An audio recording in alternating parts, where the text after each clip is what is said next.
കോഴിക്കോട് കൊമ്മേരിയിൽ മഞ്ഞപ്പിത്തം വ്യാപിക്കുന്നു. 25-ലധികം പേർക്ക് രോഗം സ്ഥിരീകരിച്ചു. ഒരാളുടെ നില ഗുരുതരമാണ്. കോഴിക്കോട് കോർപ്പറേഷൻ നടത്തിയ പരിശോധനയിൽ പ്രദേശത്തെ കുടിവെള്ളത്തിൽ ഈക്കോളി ബാക്ടീരിയയുടെ സാന്നിധ്യം കൂടുതലാണെന്ന് കണ്ടെത്തിയിരുന്നു. കോഴിക്കോട് കോർപ്പറേഷൻ പരിധിയിലെ കൊമ്മേരി എരവത്തുകുന്നിലാണ് മഞ്ഞപ്പിത്തം വ്യാപിക്കുന്നത്. നിലവിൽ 25-ലധികം പേർക്ക് രോഗമുണ്ട്. ചികിത്സയിലുള്ള ഒരു യുവതിയുടെ ആരോഗ്യനില ഗുരുതരമാണ്.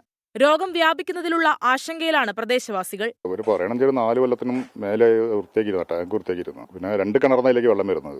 ഈ 2 കിണറിനും കാട് കൂടി കിടക്കുക. അപ്പോൾ ആദ്യം അതിന്റെ മോട്ടർ എന്ന് പറഞ്ഞാൽ അവിടെ പോയി ഓപ്പറേറ്റ് ചെയ്യണേ. ഇപ്പം ഇതാണ് റിമോട്ടിലാണ്.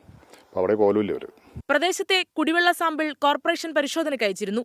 കുടിവെള്ള സ്രോതസ്സിൽ ഈക്കോളി ബാക്ടീരിയയുടെ സാന്നിധ്യം കൂടുതലെന്നാണ് പരിശോധനാ ഫലം. സ്ഥിതി വിലയിരുത്താനായി കോർപ്പറേഷൻ ആരോഗ്യ വിഭാഗം പ്രത്യേക യോഗം വിളിച്ചു. 24 കോഴിക്കോട്.